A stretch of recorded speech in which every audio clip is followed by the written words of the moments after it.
بسم الله الرحمن الرحيم الله لا إله إلا هو الحي القيوم لا تأخذه سنة ولا نوم الآية صدق الله العظيم اللہ اللہ ہی ہے نا کہ نہیں ہے عبادت کے لائق مگر وہی الحیو کیونکہ ہمیشہ زندہ رہنے والا ہے القیوم کیونکہ بغیر اسباب کے رہنے والا اور قائم ہے لا تأخذه سنة ولا نوم اس کو تو نہ ہی آتی اونگ اور نہ ہی نیند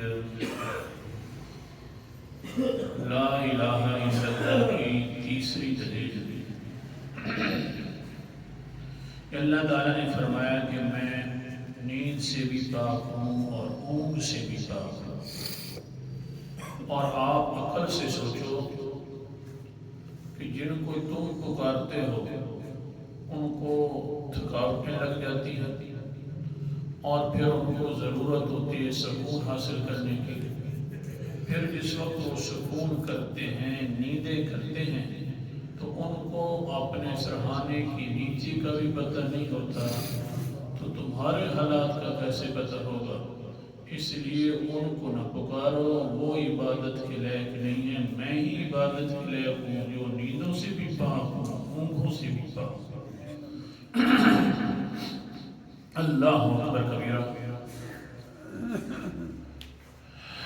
اللہ تعالیٰ پھر فرماتے ہیں قرآن مقدس کا آج انداز انشاءاللہ سبب یہ ہوگا کہ جو سرحانے کے نیچے ہے نا ان کو وہ بھی پتہ نہیں ہے اور ساتھ ہی فرمایا کہ یہ جو ہے نا میں تمہارے لیے یہ اسباب پیدا کرتا ہوں اوصاف پیدا کرتا ہوں کہ تھک جاؤ تو سکون حاصل کر لو کیونکہ تمہاری اوصاف کمزور ہیں اور میری اوصاف تو شاہزور ہیں میری اوصافوں کے اندر کمزوری نہیں ہے تمہاری اوصاف کے اندر بڑی کمزوری ہے تھک جاتے ہو تھوڑا سا کام کرتے ہو جب تھکتے ہو تو میں سکون کا ذریعہ بنا دیتا ہوں نیند کو اللہ بلکہ نیند نہیں پوری رات کو سکون کا ذریعہ بنا دیتا ہوں قرآن مقدس کا انداز اور تمہاری اوصاف یہ ہیں اور میری یہ ہیں اور پھر تمہارا تھکنا تمہارے سرحانے کے نیچے کا پتہ نہ چلنا تو اس لیے مان لو پھر لا الہ قرآن مقدس کا انداز بغیر توحید کے ٹائم بڑا کم ہوتا ہے اعوذ باللہ من الشیطان الرجیم بندوں کی اوصاف مخلوق کی اوصاف بڑی کمزور اوصاف ہیں سورت کا نام سورت یونس ہے 11واں پارہ ہے اللہ تعالیٰ والذی جعل لکم الليل لتسكنوا فيه والنهار مبصرا إن في ذلك لآيات لقوم يسمعون آیت نمبر میرے سامنے 67 ہے والذی وہی ذات مبارکہ ہے نا جس نے بنا دیا تمہارے لیے رات کو تاکہ تم سکون حاصل کرو دن پورا جو ہوتا ہے تھک جاتے ہو کام کرنے سے پھر پریشانی ہوتی ہے پورا دن جو کام کرتے رہو رات کو بنا دیا تاکہ تم سکون حاصل کرو النہار مبصرا اور دن کو بنایا ہے تاکہ تم دیکھا کرو ان فی ذالک لآیات لقوم یسمعون بے شک اس بات کے اندر لآیات بہت سارے دلیل ہیں گر تحقائے دلیلہ وریہ ہنے پیائے دے اندر لآیات لقوم یسمعون بہت زیادہ دلیل ہے ایسی قوم کے لیے جو سنے بھی صحیح نہ بات ہماری سنے تو دلائل سامنے آئیں گے کہ تم بڑے کمزور ہو، صاحب بھی بڑے کمزور ہیں، اور میں کیا ہوں۔ قرآن مقدس کا انداز، سورت کا نام سورت النحل ہے، 14واں پارہ ہے۔ اللہ تعالیٰ فرماتے ہیں وَلِلَّهِ الْمَثَلُ الْأَعْلَى فِي السَّمَاوَاتِ وَلِلَّهِ الْمَثَلُ الْأَعْلَى وَهُوَ الْعَزِيزُ الْحَكِيمُ۔ اللہ ہی کے لیے اونچی اوصاف ہیں۔ اونچی اوصاف کا مالک صرف کون ہے؟ تھوڑا سا بولو ہاں۔ اونچی اوصاف کا مالک صرف کون ہے؟ وَهُوَ الْعَزِيزُ۔ جب اونچی اوصاف بھی میری ہیں تو سب سے زیادہ اونچا غالب بھی میں صرف ہوں۔ باقی رہ گیا دنیا کو چلاتا ہوں الحکیم، حکمتوں سے ساتھ چلاتا ہوں۔ تمہاری اوصاف کمزور، تھک جاتے ہو، میری اوصاف شاذور کہ میں تھکنے سے بھی پار ہوں۔ اللہ اکبر کبیرہ۔ جب تھکتا نہیں ہوں تو پھر مجھے کیسے نیند آئے گی؟ سرحانے کے نیچے کا بھی پتہ نہیں ہے۔ سبق کے شروع میں کہا تھا قال النبی صلی اللہ علیہ وسلم، کیونکہ میں تو قرآن پاک کی آیات سنا سکتا ہوں، حدیث سنا سکتا ہوں، اس کے علاوہ تو کوئی میرے پاس ہے، کوئی مانے یا نہ مانے، ہر کسی کی اپنی بات ہے۔ قال النبي صلى الله عليه وسلم قام موسى النبي خطيبا في بني إسرائيل سئل أي الناس أعلم فقال أنا أعلم فعتب عليه فعتب الله عليه إذ لم۔ اللہ اکبر کبیرہ۔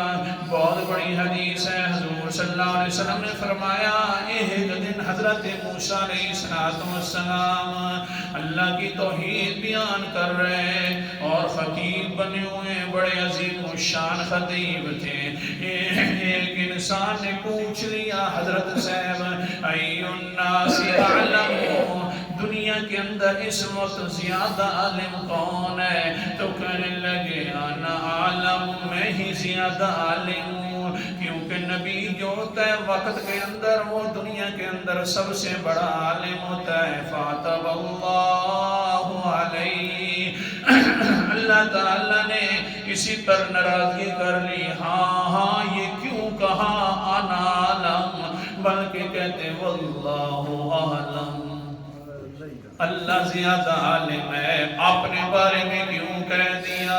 اللہ اکبر کبیرہ۔ حالانکہ بات ٹھیک تھی، اس کی بھی بات ٹھیک ہے، اس کی بھی بات ٹھیک ہے، نبی بھی ٹھیک کہہ رہا ہے، دنیا کے اعتبار سے بڑا عالم ہوتا ہے، اوپر سے اللہ بھی ٹھیک کہہ رہا ہے، کیونکہ وہ مرضیوں کا مالک ہے، جیسے مرضیوں کے اندر پوچھ لے کوئی اسے پوچھنے والا نہیں ہے۔ ہاں اللہ اکبر کبیرہ۔ حدیث کو ادھر ہی چھوڑ رہا ہوں، دوسرا حوالہ سن لیجئے قرآن مقدس کا۔ سورت کا نام سورت کہف ہے، اور مشرکین مکہ آ گئے حضور صلی اللہ علیہ وسلم کے پاس، کہنے لگے اللہ کا رسول جی جلدی بتلاؤ، یہودیوں سے پوچھ کر آئے تھے وہ جو اصحاب کہف والے تھے وہ کون تھے اور کیسے تھے، پورا واقعہ بیان کر دیا۔ فوراً کہنے لگے اچھا جی کتنے لوگ تھے، مہربانی کرو، 3 تھے، 4 تھے، 5 تھے یا 7 تھے؟ اللہ اکبر کبیرہ۔ اللہ تعالیٰ نے آیات مبارکہ اتار دیا، آیت نمبر میرے پاس 22 ہے۔ سَيَقُولُونَ ثَلَاثَةٌ رَابِعُهُمْ كَلْبُهُمْ وَيَقُولُونَ 5 سَادِسُهُمْ كَلْبُهُمْ رَجْمًا بِالْغَيْبِ وَيَقُولُونَ 7 وَثَامِنُهُمْ كَلْبُهُمْ۔ جن سے تم پوچھ کر آئے ہو، یہودیوں سے جو پوچھ کر آئے ہو، ان کو بھی پتہ نہیں ہے کہ کتنے تھے۔ وہ بھی کچھ کہتے ہیں 3 تھے، چوتھا ان کا پتر تھا، کچھ کہتے ہیں 5 تھے، چھٹا ان کا پتر تھا۔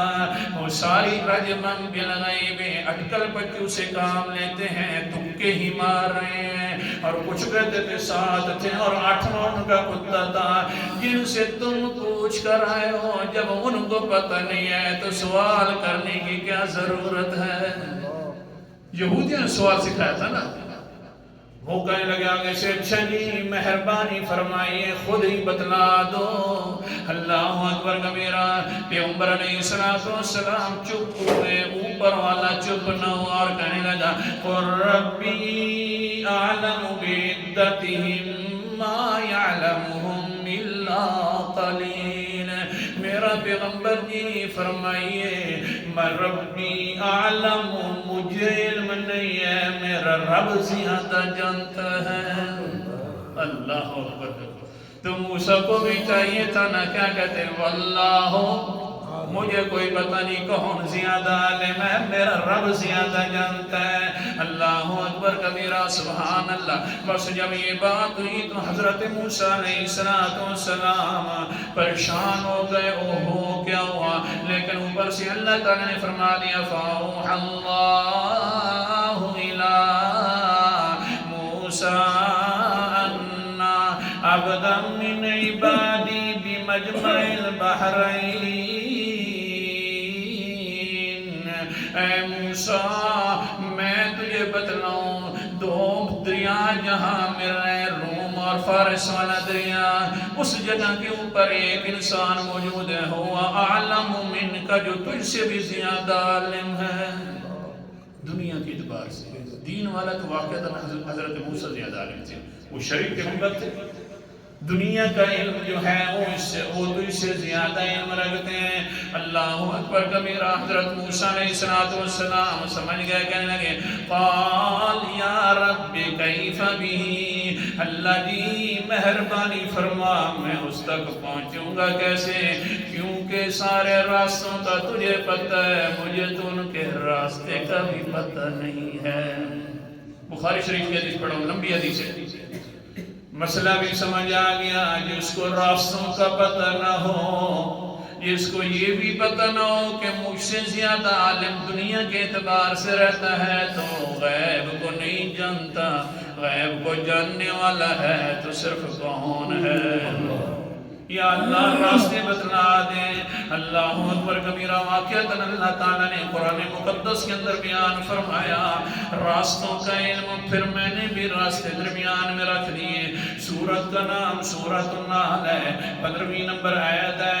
اللہ تعالیٰ فرماتے ہیں وَسُبُلًا لَعَلَّكُمْ تَهْتَدُونَ وَعَلَامَاتٍ وَبِالنَّجْمِ هُمْ يَهْتَدُونَ۔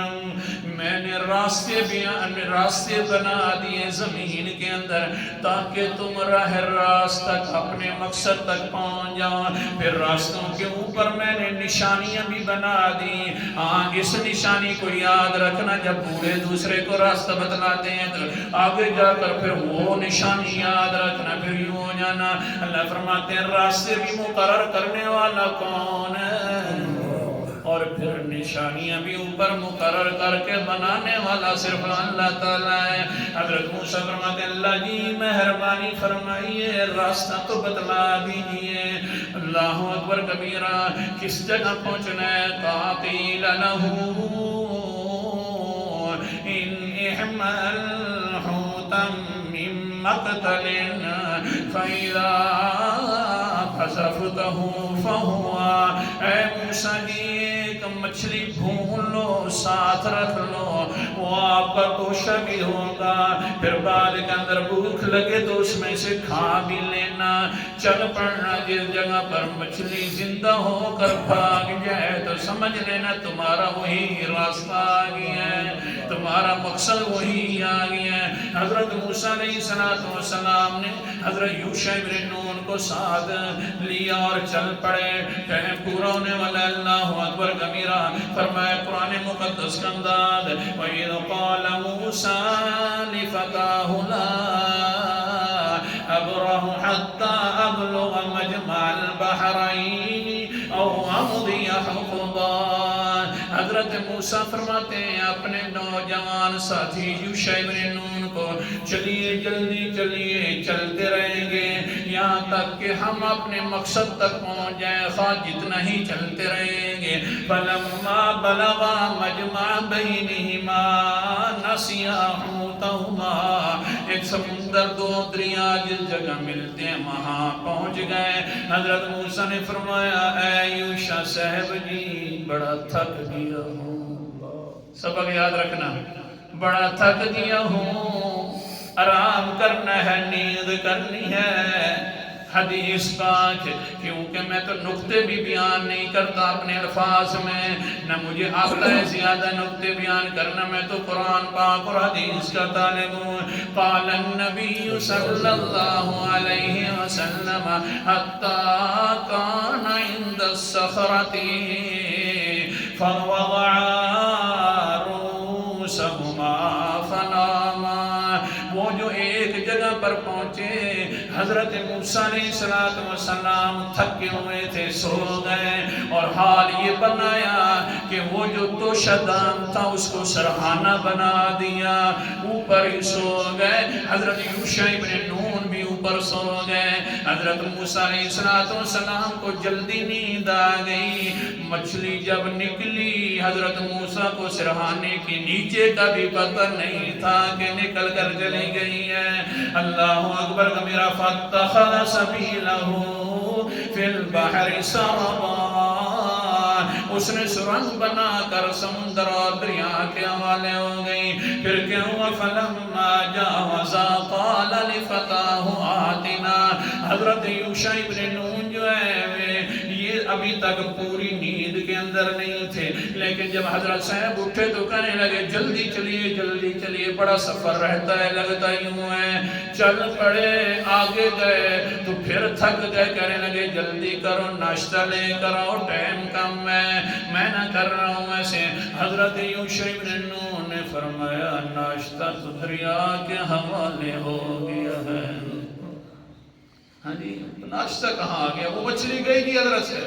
اچھا واپس چلیے، خلاصہ کیا نکلا؟